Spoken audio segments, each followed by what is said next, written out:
उन्हें 7 बार राष्ट्रीय पुरस्कार मिले हैं, जो उन्हीं की सरकार ने दिए हैं। मतलब उनकी सरकार ने भी माना है कि कई ऐसे काम हैं भूपेश बघेल सरकार के जो देश में सर्वश्रेष्ठ हैं। मिलेट मिशन की बात उन्होंने अपने मन की बात में भी की थी। मिलेट मिशन छत्तीसगढ़ ने पैदा किया है, छत्तीसगढ़ ने उसे अंतर्राष्ट्रीय स्तर तक पहुंचाया है। रही बात भ्रष्टाचार की, तो उसका जवाब यहाँ के मुख्यमंत्री ने भी दे दिया है कि जो 32,000 करोड़ रुपए का राशन घोटाला है रमन सिंह की सरकार के समय का, उसकी जांच क्यों नहीं करवाते? जो एक अगस्ता हेलीकॉप्टर का घोटाला है, उसकी जांच क्यों नहीं करवाते? पनामा पेपर्स में रमन सिंह के पुत्र जी का नाम था, उसकी जांच क्यों नहीं करवाते? तो ये तो भ्रष्टाचार ऐसा मुद्दा है जिस पर कोई किसी पर भी कभी भी कीचड़ उछाल सकता है, कोई इसका जवाब नहीं देता है। रही बात राहुल गांधी की सजा के बारे में, निश्चित रूप से बड़ा अप्रत्याशित टाइप का फैसला है,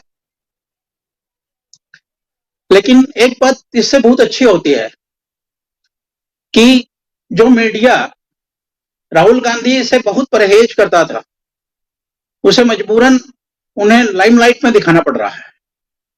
चाहे आप किसी भी तरह से दिखाएं, वो तो जनता तय करेगी कि राहुल गांधी क्या है। इस देश का पुरातन इतिहास देख लें अपन, तो राम या कृष्ण या कलयुग में भी कह सकते हैं, जब भी व्यक्ति विक्टिम होता है तब उसे जनता पसंद करने लगती है। खुद मोदी जी भी इसका इस्तेमाल कई बार करते हैं कि मुझे इन कैनबे गाली दे दी, मुझे नीच कह रहे हैं, मुझे पिछड़ा कह रहे हैं, मुझे चाय वाला बोलते हैं। ये सारे 2014 के जो जुमले थे, उन्होंने मोदी को लोकप्रिय ही बनाया था उस समय। आज वही काम राहुल गांधी के साथ हो रहा है। नैतिकता और अनैतिकता की लड़ाई में वो बहुत आगे चले गए हैं। नैतिक रूप से सरकार पतन के रास्ते पर है और राहुल गांधी ऊंचाई की ओर बढ़ रहे हैं। नैतिकता की लड़ाई कृष्ण के जमाने में भी हुई। उनके अपने मामा ने उन्हें जेल भेज दिया, जेल में उनका जन्म हुआ। फिर सारी दुनिया जानती है कि वो भगवान कब बने, जब उन्होंने अपने मामा का वध कर दिया। राम भी वनवास जाने के पहले तक भगवान नहीं थे, जब वो विक्टिम हो गए भगवान बन गए। उसी तरह इंदिरा गांधी के साथ भी किया गया। उन्हें आपातकाल के मामले में जेल भेजा गया। 2.5 साल में आपातकाल को भूल गई जनता और इंदिरा गांधी की जोरदार वापसी हो गई। ये दिखाता है कि हम जब अनैतिकता और नैतिकता की लड़ाई लड़ते हैं तो इस देश की जनता भले ही कुछ पहचाने या ना पहचाने, इस लड़ाई को बहुत अच्छी तरह से पहचानती है। वो जानती है कौन अहंकारी है, कौन नैतिक मूल्यों का पालन कर रहा है। और लोकतंत्र के लिए जनता का इतना जागरूक होना काफी होता है। और वह जब भी फैसले लेती है तो लद्दाख से लेकर हमारे बस्तर के अबूझमाड़ तक एक समान फैसला आता है। फिर वो ये नहीं देखता कि सामने वाला कौन है या वो क्या कर रहा है। और जहां तक ये धर्म की लड़ाई है, तो न्याय का जो क्षेत्र है वो प्रेमचंद के पंच परमेश्वर जैसा है। न्याय के क्षेत्र में जब भी आप अन्याय करेंगे, वो जनता को बहुत तेजी से समझ में आ जाता है। ये सबको दिख रहा है कि गुजरात में अगर यह केस नहीं होता, किसी अन्य राज्य में होता, तो शायद लोअर अदालत में ही इसका फैसला हो गया होता। लेकिन अब यह फैसला आएगा उस सुप्रीम कोर्ट में जिसने प्रशांत भूषण जी को मानहानि के मुकदमे में सजा दे दी थी, और सजा लेने वाला तैयार था कि मुझे सजा दे दो, मैं माफी नहीं मांगूंगा, आपको जो करना है कर लो। लगभग वैसी स्थिति फिर निर्मित हो रही है। कहने वाला फिर पहले से ही कह रहा है कि मुझे सजा दे दो, भेज दो जेल, लेकिन माफी तो नहीं मांगूंगा, और जो कर रहा हूं वो करता भी रहूंगा। तो आप उस पार्लियामेंट से उसको बाहर करके क्या बिगाड़ ले पा रहे हैं? पार्लियामेंट को तो आप म्यूट कर देते हैं, उन्होंने जो कहा था उसको कार्यवाही से निकाल देते हैं, तो पार्लियामेंट में बोल के भी फायदा क्या है? लेकिन जो पार्लियामेंट से बाहर होकर के जो राहुल गांधी ने किया है, उसकी प्रत्याशा शायद भारतीय जनता पार्टी को भी नहीं थी। उसके बाद से मेरे ख्याल से कोई भी ऐसा दिन नहीं है भारत में जिस दिन से उनका लोकप्रियता का ग्राफ ऊंचा ना उठा हो। जिनसे इनकी स्वीकार्यता नहीं बढ़ी हो। बहुत अजीब सी बात है कि जिस कार्ड को खेल करके आप सत्ता में आए थे, वो कार्ड आपने दूसरे के हाथ में थमा दिया, और वो कार्ड को राहुल गांधी इस समय बहुत अच्छी तरह से प्ले कर रहे हैं। मुझे लगता है कि जैसे यूसीसी लाकर आप एक बड़ा मुद्दा अपने हाथ से खोने जा रहे हैं। जिस दिन यूसीसी खत्म हो जाएगा उस दिन आप क्या बोलेंगे? जिस दिन मुसलमान खत्म हो जाएंगे उस दिन आप क्या बोलेंगे? जिस दिन आपने बाबरी मस्जिद गिरा दी उसके बाद आपने क्या कर लिया? सवाल वही है कि आप विक्टिम कार्ड खेलने का मौका दे रहे हैं, सामने वाले को लाइमलाइट में ला रहे हैं, मान रहे हैं कि वो आपका प्रतिद्वंदी है और शिकस्त देने की स्थिति में है। राजीव जी। बिल्कुल, और परिस्थितियां जो हैं वो बदलती हुई दिखाई दे रही हैं, इसलिए हम लिख भी रहे हैं कि राहुल की सजा से बदल गई है 2024 की तस्वीर, बदलती हुई तस्वीर दिखाई दे रही है। कैसे बदल रही है और ये सजा जब और अगर जैसा कह रहे हैं प्रमोद अग्रवाल जी कि सुप्रीम कोर्ट में अगर कहा जाए कि चलिए आप माफ़ी मांग लीजिए या एक छोटी सी सजा सुना दी जाए, कुछ रुपए की सजा सुना दी जाए, ऐसा भी अगर हो तो वो भी राहुल गांधी नहीं मानेंगे, ये तो तय मानिए। राहुल गांधी न यहाँ माफ़ी मांगने वाले हैं और न कोई भी जुर्माना अदा करने वाले हैं। तो फिर क्या राहुल गांधी जेल जाएंगे? एक बड़ा सवाल है। और अगर वो जेल जाते हैं तो फिर क्या होता है? फिर परिस्थितियां किस दिशा में जाएंगी? अगर एक दिन के लिए भी राहुल गांधी जेल चले गए, अमलेंदु उपाध्याय जी, राजनीति को कहां देखते हैं? फिर क्या इंदिरा गांधी का इतिहास दोहराता हुआ दिखाई दे रहा है यहां पे 1977 का?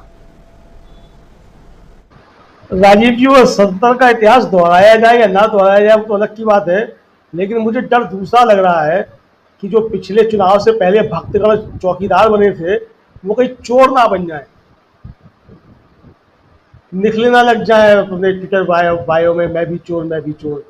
ये खतरा मुझको लग रहा है, क्योंकि जिस तरीके की चीज़ें उठेंगी इसके बाद तो नारे जो लगेंगे वो आप समझ सकते हैं कि अब नारे क्या लगेंगे। क्योंकि राहुल गांधी को सजा किस बात पे, बार बार बात तो उठेगी ना, जनता पूछेगी कि सजा किस बात पे है, मतलब राहुल गांधी जेल क्यों गए, तो जेल क्यों गए तो बात आएगी राहुल गांधी ने चोर कहा है किसी को, किसको चोर कहा है, फिर वो बात आएगी किसको चोर कहा है। अब राहुल गांधी ने सारे मोदियों को तो चोर कहा नहीं कि सारे मोदी चोर हैं, उन्होंने कहा सारे चोरों के नाम मोदी क्यों हैं। तो ये बड़ा एक मसला जो हो जाएगा। मुझे लगता है कि भारतीय जनता पार्टी जो है इस तरीके की राजनीति करके अपने पैरों में खुद कुल्हाड़ी मार रही है और अपने लिए रास्ता जो है वो खुद दुश्वार कर रही है, कोई दूसरा उसके लिए जिम्मेदार नहीं होगा इस सब कामों के लिए। राहुल गांधी ने अगर कोल्हार की सभा में कुछ बोल दिया था तो लोग भूल गए थे कि कहाँ कोल्हार है और कहाँ राहुल गांधी का बोल के आए थे, लेकिन जैसे ही सजा का ऐलान हुआ वैसे ही लोग जो थे वो खोज खोज के ढूंढने लगे कि राहुल गांधी ने आके बोला क्या था। अब जब आने लगी सामने चीजें तो सामने आएगी बोला क्या था।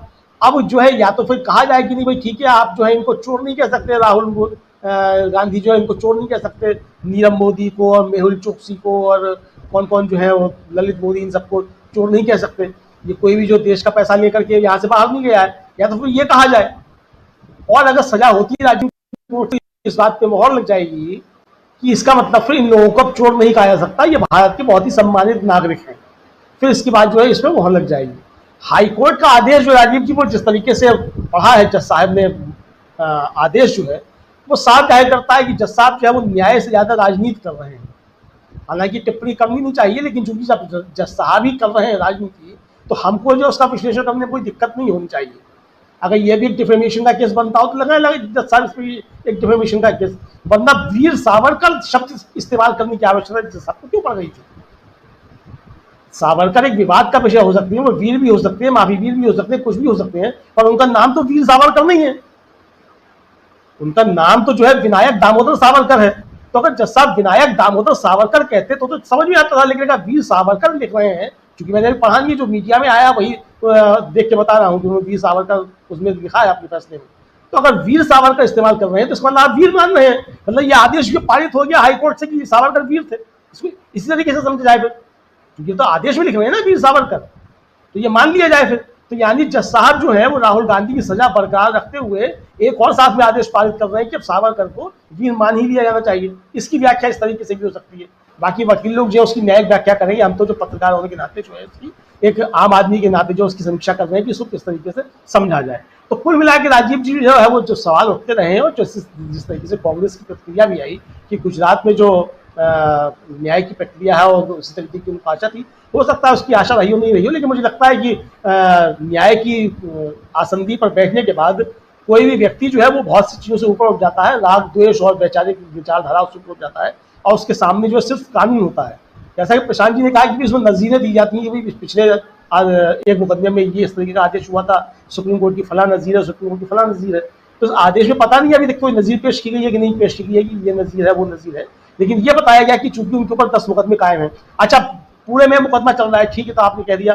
अब पाकिस्तान में भी अगर कोई मुकदमा चल रहा हुआ राहुल गांधी के ऊपर कि राहुल गांधी ने इमरान खान को यदि कभी गाली दे दी थी, तो उसको भी फिर इसमें शामिल किया जाएगा कि ये तो आतन अपराधी है, इमरान खान को भी गाली देते रहते हैं। तो ये सब चीजें इस तरह की शामिल करना मुझे लगता है कि न्यायिक प्रक्रिया से बाहर की चीजें हैं जो कि इस आदेश में डाली गई हैं। सीधी बात की जा सकती थी कि इस मामले में इनकी सजा जो है वो बाहर की जाती है और इनकी याचिका खारिज की जाती है। 2 लाइन का आदेश होता, कोई चर्चा, कोई इस पर बहस ही नहीं होती, ना किसी तरीके के कोई सवाल उठते।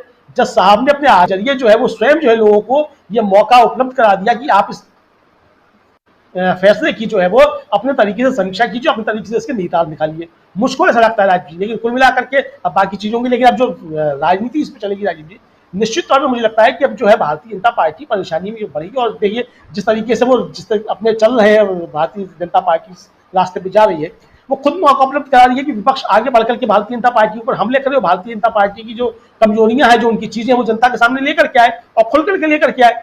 अगर आप महाराष्ट्र में जो है आप भोपाल में भाषण देने के बाद और महाराष्ट्र में उन्हीं लोगों को जिनके आप जो घोटाले की घोषणा कर रहे थे, ये घोटाले हैं, उनको अगर आप शामिल करते हैं तो आपके भ्रष्टाचार के सवाल उठेंगे निश्चित तौर पे। राहुल गांधी अगर चले जाती है इस मामले में जेल या इनको सजा हो जाती है, सुप्रीम कोर्ट से भी सजा बहाल रहती है, मान लीजिए 1% की ऐसा होता है कि सजा बहाल रहती है, तो भी सवाल उठेंगे फिर कि कहा क्या गया था। तो ये बहुत सी चीजें ऐसी हैं जो राजीव जी इन सारी चीजों को लेकर के ये स्वतः जो है ये मुद्दे भारतीय जनता पार्टी के खिलाफ बन जाएंगे। कोई दूसरा नहीं बनाएगा, विपक्ष इनको मुद्दे नहीं बनाएगा, भारतीय जनता पार्टी स्वयं जो है वो अपने खिलाफ मुद्दे तैयार कर रही है। मुझे लगता है कि ये जो प्रशांत जी बार कहते हैं कि डैशबोर्ड में कमी जो है, मुझे लगता है कि इस डैशबोर्ड में कहीं कोई वायरस जो है वो घुस गया है जो मोदी जी के खिलाफ काम कर रहा है। राजीव जी, ये डैशबोर्ड कौन सा है, किसके हाथ में रिमोट है इस डैशबोर्ड का, ये प्रशांत जी को शायद पता हो, बताएंगे जब उनके पास आएंगे तो। लेकिन प्रोफेसर अखिल स्वामी जी, आपसे जरा समझना चाहता हूं कि यहां से अब आगे कहां। विपक्षी एकता की बात हो रही है, राहुल गांधी की सजा बरकरार है और अब कांग्रेस ने आधिकारिक तौर पे कह दिया है कि वो सुप्रीम कोर्ट का रुख करेगी। सुप्रीम कोर्ट से उम्मीद भी है कांग्रेस को, क्योंकि कांग्रेस को लग रहा है कि ये एक जन अदालत की तरह सुप्रीम कोर्ट आज की तारीख में काम कर रहा है। वहां से राहुल गांधी को जो उनके पक्ष में मतलब फैसला आना चाहिए, लेकिन ऐसा अगर नहीं होता है तब क्या स्थिति, इफ और बट वाली बात है, लेकिन तब क्या स्थिति आप देखते हैं। दूसरी तरफ एक राजनीति जो चल रही है, जिसकी तरफ इशारा कर रहे थे प्रमोद अग्रवाल जी, कि जो राजनीति चल रही है उस राजनीति में कहीं ना कहीं प्रधानमंत्री नरेंद्र मोदी आज भाषण देते हैं और कल वही काम करते हुए उनकी पार्टी अगर दिखाई देती है तो जनता तो सब देख रही है ना, इतनी मूर्ख तो है नहीं हम और आप और तमाम हमारे दर्शक साथी, हम सब इतने मूर्ख तो नहीं है कि अपने को समझ में नहीं आता हो। और इतने मूर्ख वो भी नहीं है जो गैस से, नाले के गैस से चाय तो नहीं बना पाते हैं, लेकिन हाँ केरोसिन या किसी और चीज से चाय बना के बेचते हैं, वो भी इतने मूर्ख नहीं है। तो इसका मतलब है कि कहीं ना कहीं परिस्थितियां बदलती हुई दिखाई दे रही हैं, क्या ये माना जाए। और अपनी ही बातों में फंसती हुई बीजेपी दिखाई दे रही है। प्रधानमंत्री नरेंद्र मोदी आज भी जो भाषण दे रहे थे उसमें कह रहे थे कि एक भी भ्रष्टाचारी को नहीं छोड़ूंगा, आज भी कह रहे थे। तो नहीं छोड़ूंगा मतलब अपनी पार्टी में मिला लूंगा, ये माना जाए, क्योंकि लोग अब यही कहने लगे हैं कि नहीं छोड़ूंगा किसी को दूसरी पार्टी में, एक भी भ्रष्टाचारी को किसी दूसरी पार्टी में रहने नहीं दूंगा, अपनी पार्टी में लाकर और अच्छे पदों पर बैठाऊंगा, ये माना जाए खुले तौर पे।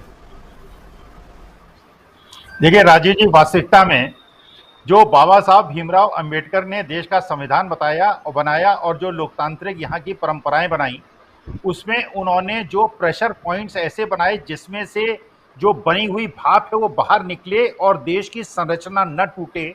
आज मुझे लग रहा है कि देश में वो सारे स्तंभ ढह गए। अब आप ये सोचिए, जैसे प्रेशर कुकर में सीटी होती है, उसके अंदर भाप बनती है, बाहर निकलती है, तो प्रेशर को बाहर निकालती है। और जब ये अर्थक्वेक्स होते हैं, अर्थक्वेक्स इसलिए होते हैं कि जिससे कि धरती के अंदर जो दबाव है अगर बाहर नहीं निकलेगा तो ये विस्फोट होता है। आज स्थिति ऐसी बनती जा रही है। देखिए राजीव जी, आप मुझे बताएं, पैनलिस्ट इतने प्रबुद्ध लोग हैं, मुझे बताएं, व्हाट्सएप पे जिस चीज का मैं सामना करता हूं, ये कहते हैं नीरव मोदी, ललित मोदी, विजय माल्या, मेहुल चोकसी क्योंकि हिंदू हैं इसलिए खराब नहीं।